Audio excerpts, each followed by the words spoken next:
mucho gusto, yo soy Juan Alejandro, yo soy estudiante de octavo de acá de la Universidad Access. Cualquier cosa que necesiten me pueden decir, las diapositivas, la bibliografía, lo que quieran, pues estoy a la orden, listo. Hoy vamos a hablar de miocarditis. Entonces, para empezar, digamos que quiero empezar con un poco de contexto. Para el año 1987, la miocarditis fue definida, es un concepto relativamente nuevo, donde 8 cardiopatólogos se reunieron a definir la miocarditis como la presencia de necrosis o degeneración miocárdica asociada a un infiltrado inflamatorio reportado en la biopsia endomiocárdica. Ellos ese mismo año empezaron a hablar de la biopsia endomiocárdica y dijeron pues que necesitaban una primera biopsia para diagnosticar y las siguientes para hacer un seguimiento del paciente. Y reportaron, digamos, que los subtipos histológicos que hasta ahora han permanecido en su mayoría, que son el linfocítico, el neutrofílico, el eosinofílico y el de células gigantes, que ahorita voy a hablar más de ellos. En 1995 entonces, digamos que habían muchas cardiomiopatías que no se sabía la causa.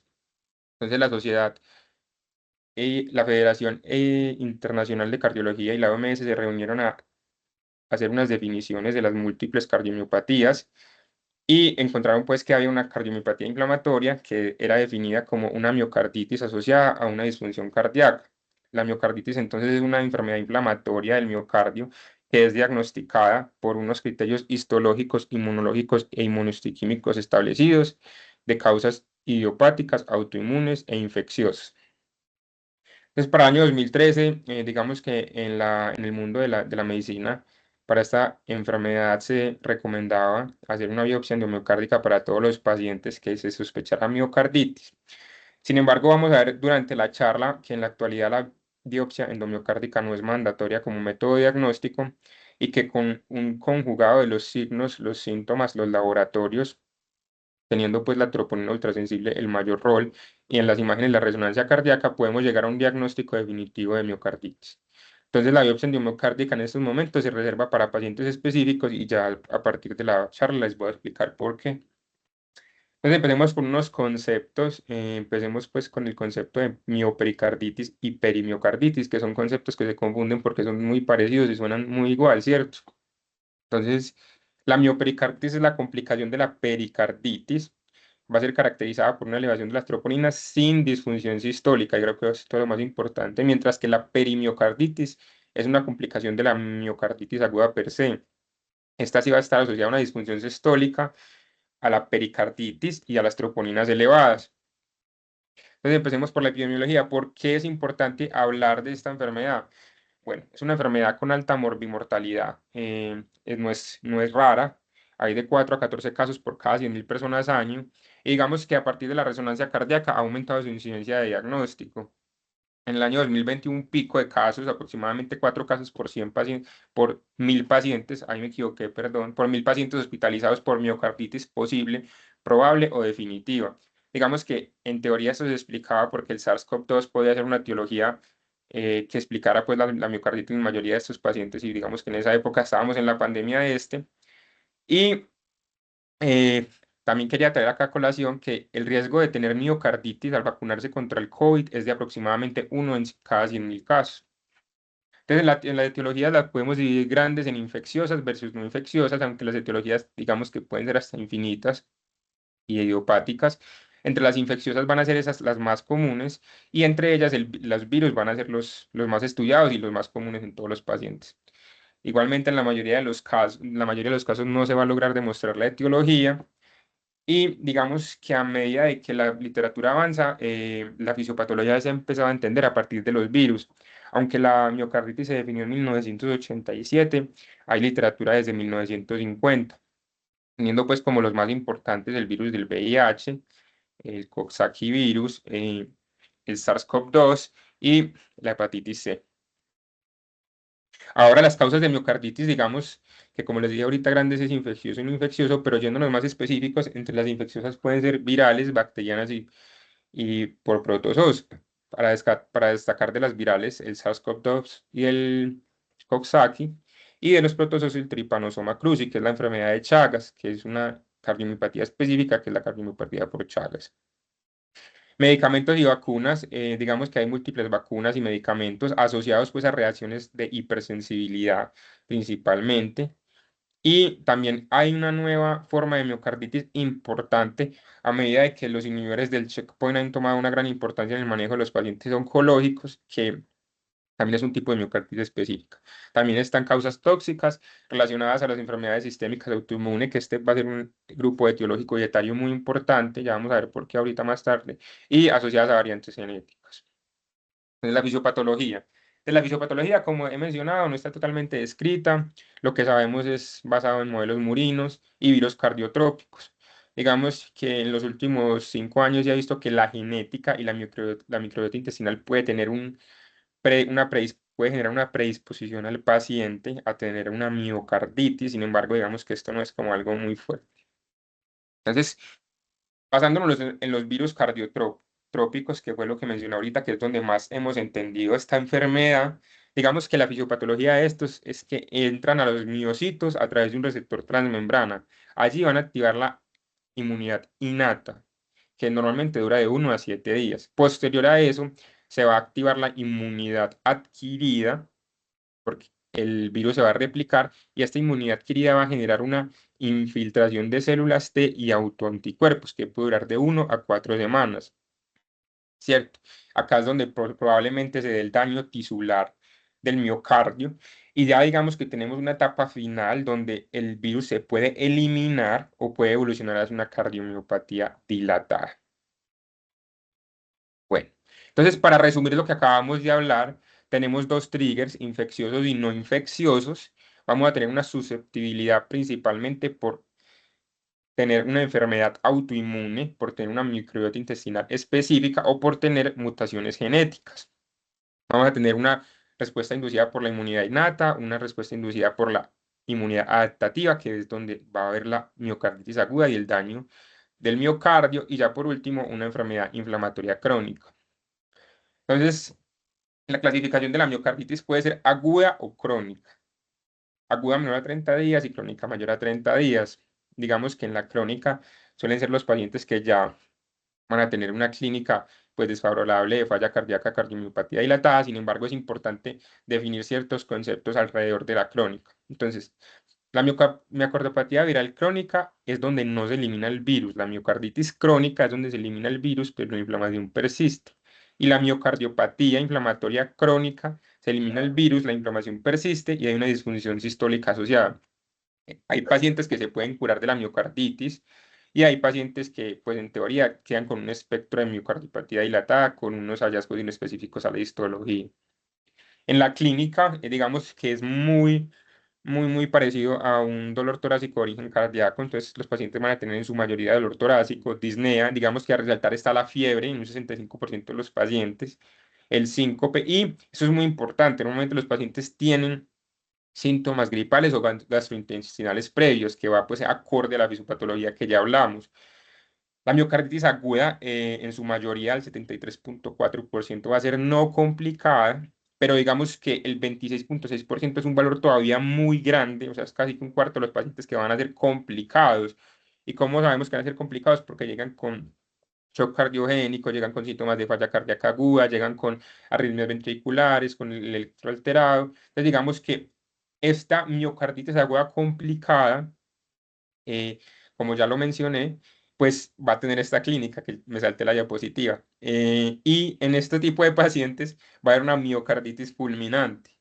Esta miocarditis fulminante está asociada a una inflamación súbita grave, con un NIHA o un estado funcional 4, una disfunción del ventrículo izquierdo, una necesidad de soporte circulatorio asociada a un shock cardiogénico, y en los laboratorios podemos ver troponinas elevadas, creatinquinasa, eosinofilia y leucocitosis.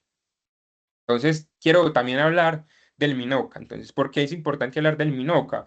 Porque el 33% de los pacientes que llegan a urgencia con dolor torácico y se diagnostican como MINOCA son miocarditis. ¿Y qué es un MINOCA? Un MINOCA es un paciente que cumple con criterios de infarto agudo del miocardio, con una angiografía coronaria que muestra una no obstrucción de estas. ¿Qué significa no obstrucción de estas? Que tenga una obstrucción menor al 50%. En el electrocardiograma van a ver, digamos, ciertos hallazgos comunes. En el 55% de los pacientes va a haber ondas Q patológicas y bloqueos de rama, aunque esto es basado en literatura, sobre todo en la enfermedad de Chagas. También podemos ver depresión y elevación del segmento ST. en el 24 al 73% de los pacientes. Un QRS ancho, quiero que se lleven esto a la casa, un QRS ancho en estos pacientes es un factor de mal pronóstico independiente, es un factor pronóstico independiente de trasplante cardíaco y muerte cardíaca, está asociada a miocarditis fulminante y a una FEV menor del 45%. Básicamente, pues una falla cardíaca ya eh, con el paciente pues establecida independientemente del manejo. Y digamos que también se puede ver disminución del voltaje explicado por el edema de la pared o la pericarditis. Hay otros hallazgos inespecíficos como la inversión de la onda T, la prolongación del QT y arritmias. Entonces, las troponinas de alta sensibilidad, ¿qué rol tienen acá? Entonces, digamos que en todos los pacientes que sospechemos un infarto agudo del miocardio, que es muy parecido a este, pues vamos a pedir troponinas de alta sensibilidad. Entonces, digamos que va a ser para todos los pacientes van a tener esto normalmente. Que sabemos que son un marcador de daño miocárdico, que puede ser por causas cardíacas o no cardíacas. Acá hay un valor muy importante y es que tener unas troponinas por encima de 10.000 nanogramos por litro nos deja prácticamente solo dos diagnósticos diferenciales, que es un infarto muy extenso o una miocarditis. Entonces también esto es un mensaje importante para llevar a casa.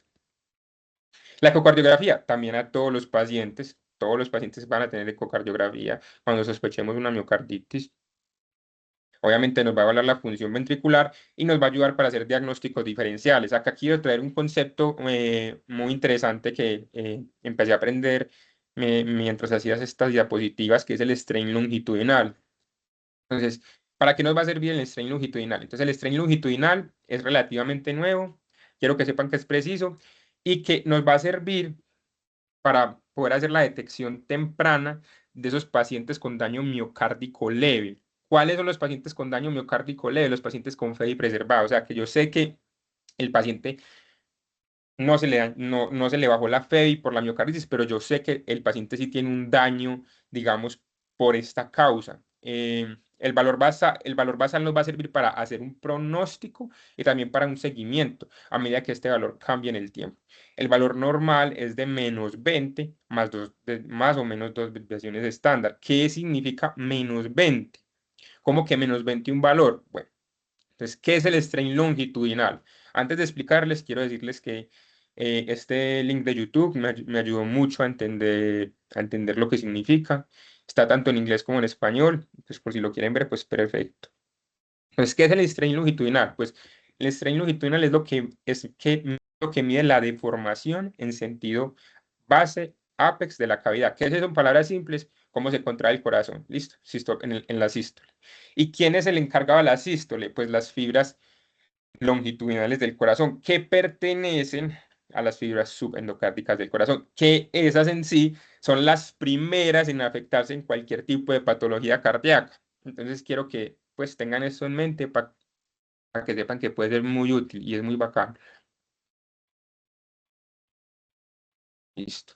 Ahora hablando ya de los subtipos de miocarditis, recuerden que en las primeras diapositivas les dije que los cardiopatólogos empezaron a hablar de estas, entonces esto va a ser definido por histología. Van a haber cuatro principales entidades. Va a haber una de células gigantes, asociada al infiltrado eosinofílico, una miocarditis linfocítica y una miocarditis granulomatosa, siendo la más prevalente la linfocítica y la menos prevalente la de células gigantes. Empecemos por la menos prevalente. Va a ser definida como un infiltrado de células multinucleadas en ausencia de formación de granuloma. Digamos que la supervivencia libre de estos pacientes a 5 años es del 50%. 50%. Las causas autoinmunes o infecciosas son las que más lo explican y la clínica va a ser una clínica agresiva, listo, va a ser una clínica muy agresiva. Van a ser pacientes con falla cardíaca rápidamente progresiva, con arritmias ventriculares, con shock cardiogénico, que no suelen responder a la terapia usual. ¿Cuál es la terapia usual? Inmunosupresión o esteroides. La miocarditis eosinofílica, esta miocarditis eosinofílica puede ser asociada a causas de enfermedades sistémicas, pero también puede ser idiopática. ¿Pero qué enfermedades sistémicas la pueden dar? Pues con un 12,8% pueden ser la granulomatosis eosinofílica con poliangeitis, también acá un porcentaje importante, el 34% reacciones de hipersensibilidad o DRES, también síndromes hipereosinofílicos, infecciones parasitarias y cáncer de órgano sólido, y aproximadamente un tercio de los pacientes vamos a encontrar comorbilidades alérgicas como rinitis, como asma, como urticaria, y en 2 tercios de los pacientes van a tener síntomas prodrómicos gripales. Entonces, eso es una pregunta clave siempre que sospechen miocarditis, síntomas prodrómicos gripales o gastrointestinales. No está asociado a arritmias ventriculares, sí está asociado a una eosinofilia periférica, obviamente, y a hallazgos específicos de la clínica, el electrocardiograma y el ecocardiograma. Es la de peor pronóstico agudo, porque aproximadamente la mitad de los pacientes a los 3 meses están muertos, pero digamos que la mortalidad no es despreciable en las otras causas. Las otras causas también tienen un 20% de mortalidad a 3 meses. Hablando ya específicamente de la miocarditis granulomatosa, esta va a estar relacionada pues principalmente a la sarcoidosis primaria, que recordemos que está definido como, caracterizado como unos granulomas no calcificantes en la histología. ¿Cuándo vamos a sospechar esta entidad? Cuando veamos una sospecha también de sarcoidosis extracardíaca en la clínica, eh, asociada a una fe inexplicable de menor del 40%. Podemos encontrar diferentes arritmias. Esta sí va a responder a esteroides y tiene una supervivencia del 40% a 5,8 años. Entonces, todas son de mal pronóstico. Solo he hablado de mal pronóstico, que todas, pues los pacientes quedan en falla cardíaca o se mueren, ¿cierto? Gracias a Dios, la miocarditis linfocítica es la más frecuente y la de mejor pronóstico. Entonces, digamos que va a estar relacionada, pues obviamente, en su mayoría a infecciones. Como ya lo hemos hablado, el Coxsackie, el coronavirus y el Chagas son como la mayoría de la literatura, son como los protagonistas. Y los inhibidores del checkpoint también han tomado, como les dije ahorita, también un protagonismo en este tipo de miocarditis. También puede estar asociada a tóxicos y a otros tipos de medicamentos. Y en la biopsia, simplemente se va a dar una necrosis tisular asociada a una presencia de linfocitos T. Entonces, ya habiendo dado toda esta teoría sobre la miocarditis, quiero que hagamos un abordaje y un enfoque del paciente con miocarditis. ¿Listo? Entonces, inicialmente vamos a clasificar el riesgo. Entonces, el paciente puede ser de alto riesgo, de riesgo intermedio o de bajo riesgo. El paciente de alto riesgo va a ser el paciente que llegue con shock cardiogénico o con síntomas graves de falla cardíaca, que cuando hagamos el electrocardiograma tenga una fracción de eyección menor del 30% o menor del 40%, ¿cierto? Pero digamos que principalmente en este grupo alto, menor del 30%, y que tenga arritmias ausentes o presentes. En el riesgo intermedio va a ser pacientes que tengan síntomas de falla cardíaca no tan graves, con una FEBI entre el 30 al 50% y con arritmias presentes o no presentes. Y los de bajo riesgo, digamos que no tienen ninguna de estas. Acá quiero hacerles una anotación, y es que digamos que en su mente, por favor, agrupen los de alto riesgo e intermedio riesgo para referir a un centro de referencia experto en el tema, como digamos la cardioid, referirlos a los dos, independientemente si son de alto riesgo o de riesgo intermedio. Listo. Los pacientes con bajo riesgo no necesitan una referencia. ¿Por qué vamos a referir a estos pacientes? Para poderles dar un soporte mecánico, circulatorio y eléctrico en caso de necesitarlo. Y también es importante que esos pacientes, aún así no sepamos la etiología, estos pacientes con estos riesgos, empecemos la terapia de inmunosupresión, como si fuera algo empírico, listo, sin saber la etiología todavía. ¿Qué vamos a hacer con estos pacientes? A todos, a todos, a todos, a todos le vamos a hacer una resonancia magnética hasta el que está inestable por estar en alto riesgo. Después de que se estabilice, la vamos a hacer una resonancia magnética, porque ya hemos hablado que es muy importante para diagnosticar la etiología. Al de alto riesgo siempre le vamos a hacer la biopsia. Al mediano riesgo le vamos a hacer la biopsia en condiciones específicas que ya les voy a decir cuáles. Y al de bajo riesgo no le vamos a hacer la biopsia. Listo. No le vamos a hacer la biopsia a ninguno de bajo riesgo. Y la coronografía se la vamos a hacer a los pacientes que la necesiten. Listo. Entonces, la resonancia cardíaca, que les dije que se le vamos a hacer a todos los pacientes con sospecha de miocarditis. ¿Por qué? Porque es la principal herramienta diagnóstica no invasiva para la caracterización de tejidos. Va a reconocer y cuantificar la inflamación y la fibrosis. Tiene una muy buena sensibilidad. Y digamos que los pacientes que se nos pasen en esta ayuda diagnóstica, pues van a tener un buen pronóstico. Les quería traer los criterios del Lake Lewis modificados. Digamos que nosotros no vamos a hacer pues resonancias, pero es importante conocerlos y pues medio entenderlos. No conozco muy bien de resonancia cardíaca, pero digamos que estos criterios están principalmente unos mayores y unos menores, o pues que apoyan en los criterios mayores. Los criterios mayores serían el edema miocárdico y los signos de daño no isquémico miocárdico, y que apoyan a esto serían la pericarditis y la disfunción sistólica del ventrículo izquierdo. La sensibilidad de estos criterios es del 88% y una especificidad del 96%, ya que fueron modificados en el 2018. Listo. Y pues, tienen una muy buena sensibilidad y una muy buena especificidad. La coronariografía, como dije, está indicado en todos los pacientes con sospecha de miocarditis, aunque a veces digamos que no es necesario hacerlo. Igualmente, la mayoría los van a tener, ya lo he explicado por qué. Va a ser útil para descartar diagnósticos diferenciales. En el MINOCA, normalmente nos vamos a dar cuenta que es un MINOCA gracias a esta. Nos va a ayudar a diferenciar entre un síndrome coronario agudo y una miocarditis o otras causas de MINOCA, pues. Va a ser el método más usado para ver la anatomía coronaria, y la angiotomografía de arterias coronarias podría ser otra opción para caracterizar esa circulación pues, del corazón, pero en nuestra ciudad hay poca experiencia. Entonces, la biopsia endomiocárdica. ¿Por qué durante toda la charla he hablado de que hay que evitar la biopsia endomiocárdica? ¿Por qué evitar la biopsia endomiocárdica? La biopsia endomiocárdica. Primero, porque es un procedimiento que lleva muchos riesgos. Puede tener tanto complicaciones agudas como tardías. Es prácticamente un procedimiento pues por vía percutánea, y las complicaciones agudas más importantes van a ser una perforación, un taponamiento pericárdico, arritmias inducidas, neumotórax, embolización pulmonar, daño de la válvula tricúspide, y entre otros. Y las tardías van a ser sangrado del sitio de acceso, daño de válvula tricúspide, taponamiento pericárdico y trombosis de venosa profunda. La incidencia o la prevalencia de estas complicaciones es del 1 al 2%.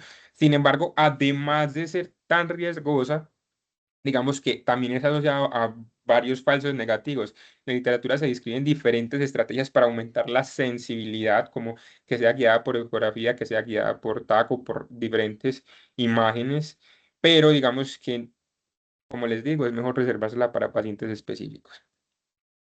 ¿Qué pacientes específicos? Todos los de alto riesgo y los de intermedio riesgo que tengan eosinofilia periférica, inmunoterapia, elevación persistente de biomarcadores y sospecha de enfermedad autoinmune. Listo. Entonces, ya que hemos hablado de esto, resumamos todo. Entonces, ¿cómo hago un diagnóstico definitivo de miocarditis? Entonces, tiene que haber una presencia de uno o más síntomas que empeoren, que sean dolor, dolor, pues dolor en el pecho, síncope, palpitaciones y disnea o fatiga. Listo. Con una ayuda de una resonancia cardíaca o una biopsia neumocárdica, depende del paciente, que ya lo acabamos de ver hace una diapositiva. Con los diagnósticos que tengamos con estos pacientes, podemos llegar a, a decir este paciente tiene una miocarditis o no. El pronóstico. ¿Cuál es el pronóstico de estos pacientes? Digamos que todo juega un papel. La clínica, los biomarcadores, las ayudas diagnósticas, la histología, la resonancia, cómo llegó el paciente, también las imágenes al seguimiento. Digamos que así específico, dos cosas. La disfunción del ventrículo derecho en la miocardiopatía dilatada está asociada a un diagnóstico ominoso en nuestros pacientes, sobre todo en los pacientes pues, con miocarditis en la resonancia cardíaca. Y el QRS ancho, que se los había mencionado antes, que era un factor independiente de trasplante o muerte cardíaca, perdón. Obviamente hay ciertos pacientes que van a necesitar trasplante y otros pacientes que van a empezar tratamiento de falla cardíaca ahí mismo. Y digamos que el tratamiento se va a hacer de acuerdo a la clasificación histológica. Va a ser la piedra angular del tratamiento? El manejo inmunosupresor. Digamos que les traigo acá esta tabla y les traigo acá la bibliografía donde vi esta tabla de tratamiento, pero en aras del tiempo y en aras de que pues hablar del tratamiento de cada entidad sería otro seminario entero, pues no lo haremos hoy. Entonces, para terminar Las conclusiones de esta charla serían que la miocarditis aguda es una entidad frecuente y representa hasta el 33% de los pacientes con diagnóstico de MINOCA en el servicio de urgencias. El paradigma diagnóstico ha cambiado a través de las últimas décadas. La biopsia no solo está, perdón, está solo reservada para pacientes de alto y algunos de mediano riesgo, y todos los pacientes con sospecha de miocarditis requerirán resonancia cardíaca, coronografía y en algunos pues ecocardiografía también, perdón, y todos también necesitarán ecocardiografía. Listo, muchas gracias. Pues espero que les haya gustado. Traje pues una presentación sencilla, fácil de entender para todos. No quería pues complicarme con cosas muy específicas. Cualquier cosa me pueden decir. Ya saben pues que esto a la orden.